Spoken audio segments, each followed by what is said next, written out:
Guys, today I'm doing a reading habits tag, and here is my favorite little bookworm. She wanted to say hi. Say hi, Katrina.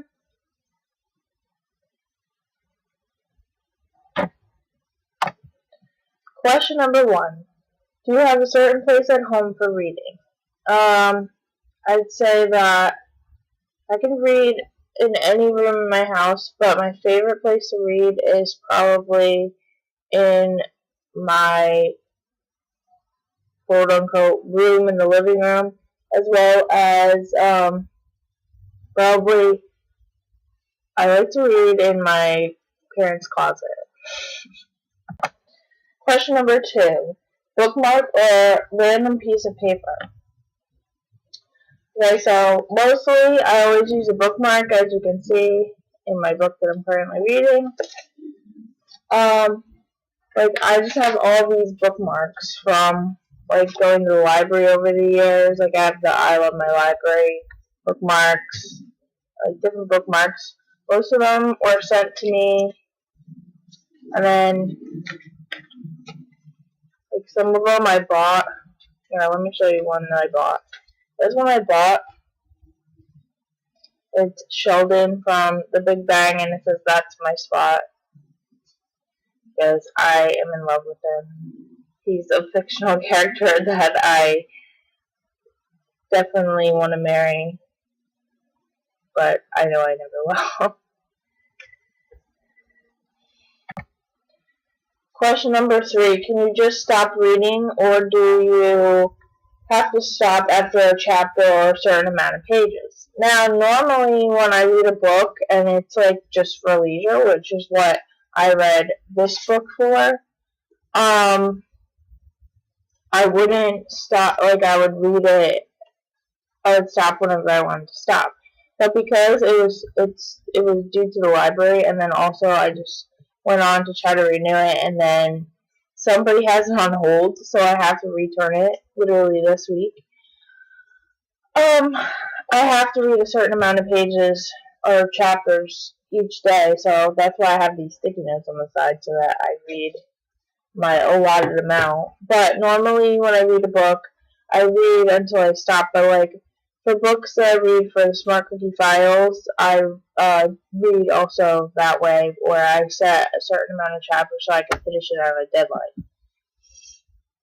So I can get the review up and then get that off the queue. Question number 4. Do you eat or drink while reading? Normally I don't eat anything. I eat before I read, but so that I'm not hungry while I read. But normally I don't eat anything. Occasionally I'll eat something snack-wise, but mostly I'm always drinking coffee while I read.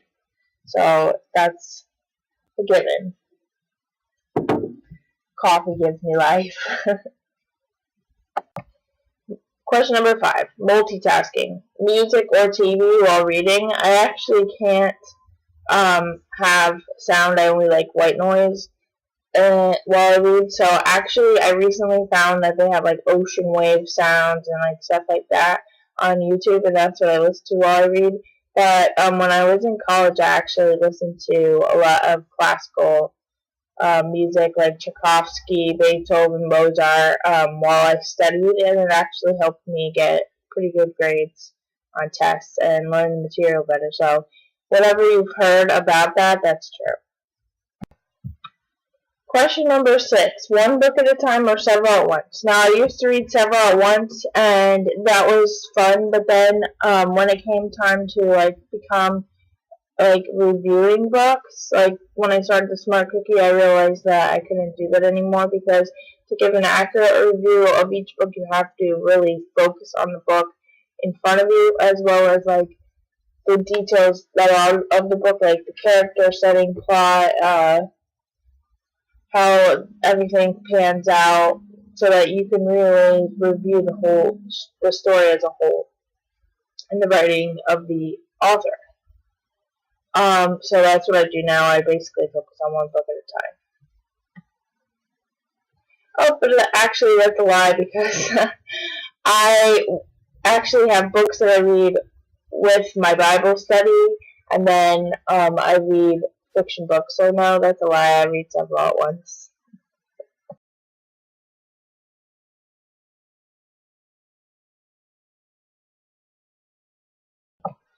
Question 7. Reading at home or everywhere? I can actually read anywhere as long as it's not too noisy.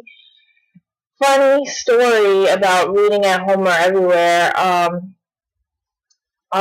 In high school, I used to read books at lunch, and because my senior year, I actually switched to a brand new school, so I didn't have many friends. So I was like known as the quiet girl, even though I was a senior. And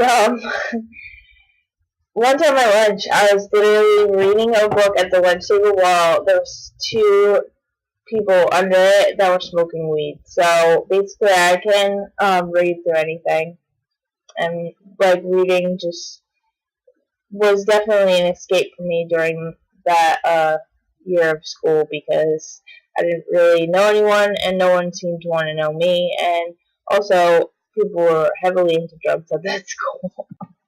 Okay, question number 8. Reading out loud or silently in your head? Now, most of the time I read silently in my head because reading out loud for me is something that I really like to do because that's how you can tell if the writing is really good. Like, you can actually visualize the scene when you read it out loud because it's like almost like you're acting it out. And also, when I was younger, I used to want to be a teacher, so reading out loud to me is like something that I envision teachers do. And so occasionally I will read out loud to my dogs because actually when it's stormy or whatever, they like to hear me read and it gives them comfort. Question number 9. Do you read ahead or even skip pages? I do. When I read young adult, I actually don't read a lot of the description. I just read the dialogue at first, and then sometimes I'll reread a book so that I can like read the story as a whole. But usually in young adult, for some reason, I just like to read the dialogue, and that's how I catch the gist of the story.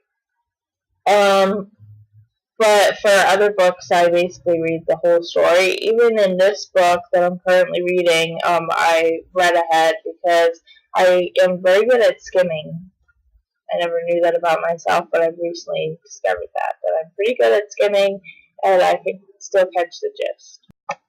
Question number 10. Breaking the spine or keeping it like new? Okay, so once again, I'll reference my current book.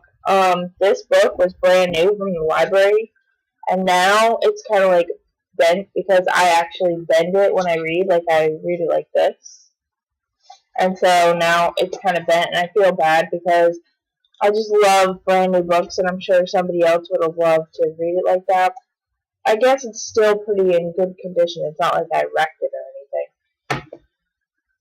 But that's basically how I deal with paperbacks, and then that's why I pretty much prefer hardcovers because then, like, once you take the dust jacket off, then it's really easy to read it. Last question, guys. Okay, last question is, do you write in your books? And that is why I have this book, because I actually wanted to find an example that I do write in my books. So when I read Joyce Meyer books, because she has so many insightful points, I actually, here, I'll show you. I take those long sticky notes and I actually write out points that really stick out to me, and then I highlight as well. Like, you can see the highlight because I bought this. But I mean, and plus I also feel like if I lent this to somebody, then they could see the points that really stuck out, and maybe they will also be moved by those points. But like, it's kind of like this is my study, and this is what really stuck out to me, and that's how I feel. But like, for fiction books, like, this is a library book, so of course I didn't write in it, but usually fiction books, I don't write in them. Even my young adult, I was looking in my young adult books for an example, and I didn't find any that I wrote in. But when I was in school, like if I read a book that was a classic and I had to study it and then write essays, I did use the small sticky notes as well as like I would highlight occasionally or underline stuff. But I try not to write books anymore, like per se, other than Joyce's books, because I just feel like then you can give them away to people and they're like brand new, and then your notes and highlights don't get in the way of their reading pleasure. So that's it, guys. That's the reading habit. So thanks for watching, and until next time, feel free to express yourself. Bye.